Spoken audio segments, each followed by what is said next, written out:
confidence in you, and like even in times when you weren't hitting as much, he just knows that it's going to come. What has he meant to you this season? I mean, I think for me as a player, it's been really great to have a coach who's really transparent and willing to have those conversations and kind of look at stats with you and kind of go through a lot of like, this is how you can get good shots. And his confidence in me has meant a ton for me, obviously, as a player going out there. And there are days as a shooter where you're not going to have a great day, but he still sticks with me, and I appreciate that. You guys, Greg Moore, Arizona Republic. I'm thinking about the story from a couple of days ago about the W set attendance records for the whole season. And the crowd here is like it's a major part of the organization, it's part of the city. I just want to know what it's like to play against these guys here, and can you maybe compare the crowd here to some of the others that you faced, throughout the league? I can say it's a healthy basketball environment. These are just straight basketball fans. You don't hear negativity. I mean, obviously fans are going to be fans as far as they want to cheer for their own team. But I mean, for me, I feel the love here. They always ask me some of the places that I love playing at. Phoenix is always one of them. New York is another one. When there's just straight up basketball fans that know basketball, that love basketball and nothing else. They don't care about what your mama look like, none of that. Like, they just care straight up about basketball. And that's what you want here. You want a healthy environment, especially the players that have been here for a while, like Keo or an AT or a Kai that have been around this game. These are the flowers that they deserve. As a young player, you may be coming to see me, but you also become a fan of Kia. Kia has a great night tonight. It's Kai's birthday. Kai has a great game tonight. So just being able to have a positive environment for basketball players, I think is really, really important. And I think Phoenix has done a great job with that. Angel, you're having another amazing season.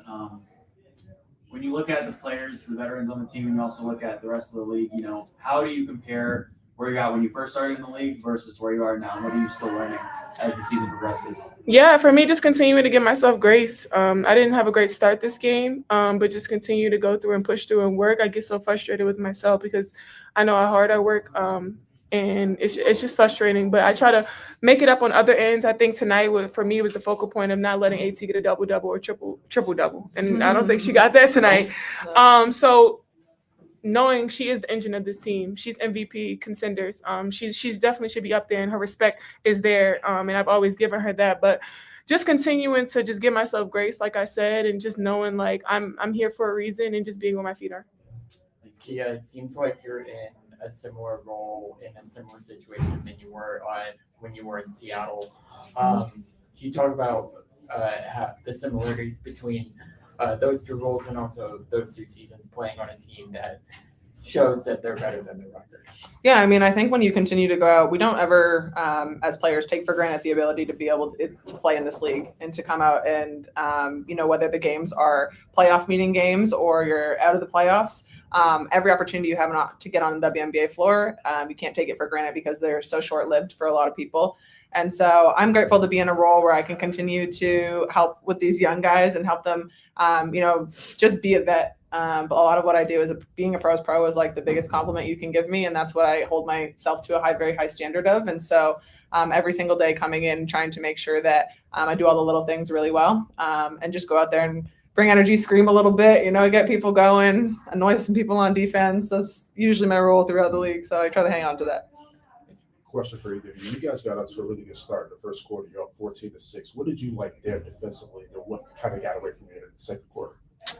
I think sometimes we get a little comfortable. We're not a lot of times used to being up, starting out the game. And I just said, even when we got the first time out, I was like, that's a great start. Like, we have to continue to do that.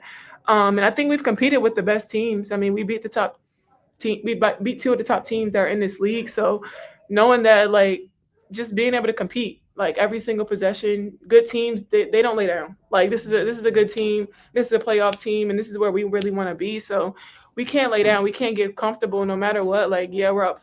I think we were at 1.17-8. Like, we got comfortable. I can say that we got comfortable. When you get comfortable with a good team, they'll bust your ass. Plus, I think you guys were down. Plus, Angel had the and-one opportunity.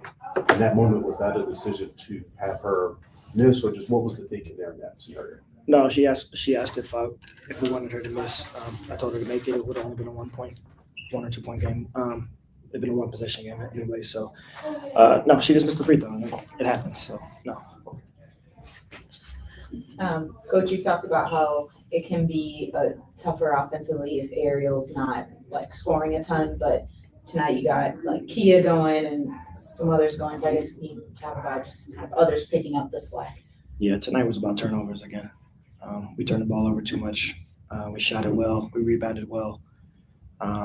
We defended the three-point line well, numbers wise. I think we guarded AT about as well as you can guard her for most of the game. So the defensive game plan was pretty good. I thought it came down to the second quarter for the most part. It's tough to win against a really good team with an 8-point second quarter. We won the first, won the third, won the fourth. So turnovers continue to haunt us, and that was the key of the game today.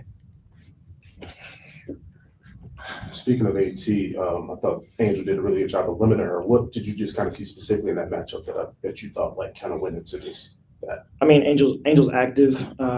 She's active with her hands. She's active on the ball. She can be disruptive, and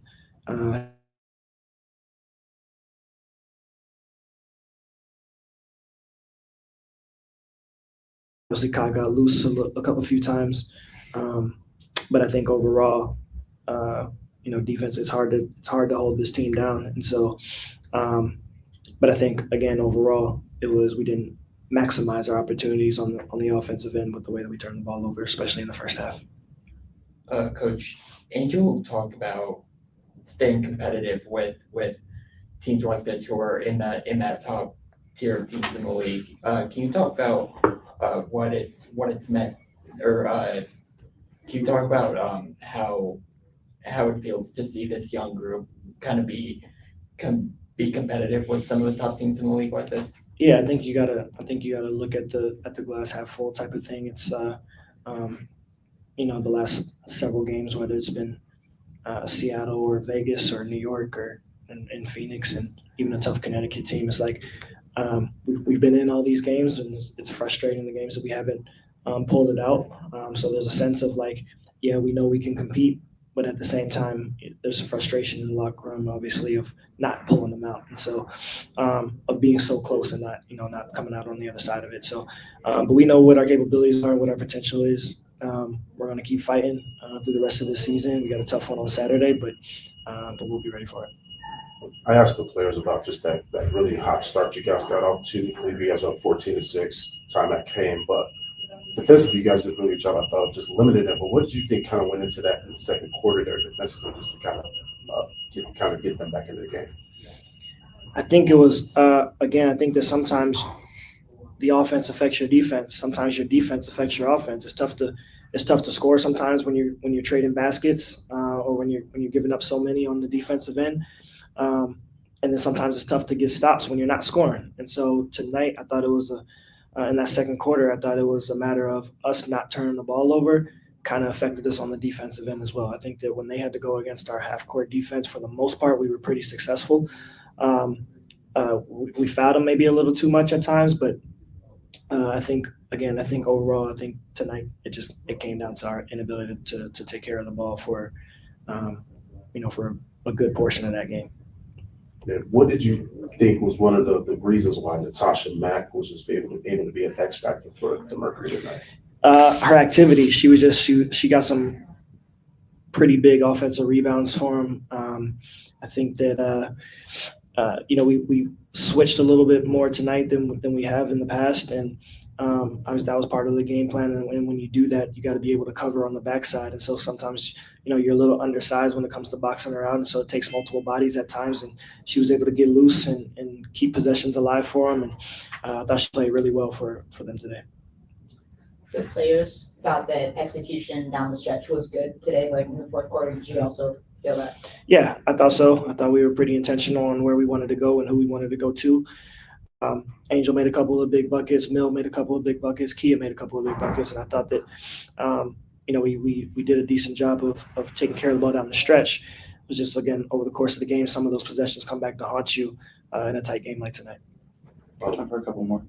Kia, we asked her earlier just about just how you basically have kind of stayed the course with her and just had instilled that confidence. Just for you, what does that give to the team, to seeing someone kind of working through, the ups and downs of a tough season and then having performances like she's had down the stretch here? Yeah, I don't care how many years you've been in this league. It's discouraging when you at times when you go through shooting slumps and when you're aware when you're not playing that great. And sometimes you don't just need to continue to hear that you're not playing well. Sometimes you need to hear that it's going to be all right and that you're still supported.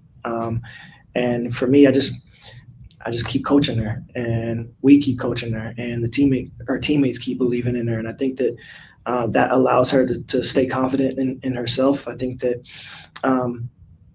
she's been able to fight through a lot of adversity this year, like the most of our team. And some nights has been her night, and some nights it hasn't. Tonight it has been or was, and it's a credit to her for staying the course. And I think that sometimes that we forget the human element of some of these players, and if you continue to beat them down with what they aren't doing well, they forget what they can do well and what they have been doing well for the majority of her career. And so Kia's been good for us all year in terms of her work ethic, her professionalism, the effort that she gives night in and night out. There's no replacing that. And so I continue to be proud of Kia. Awesome. Thanks, everyone. Thanks, Coach.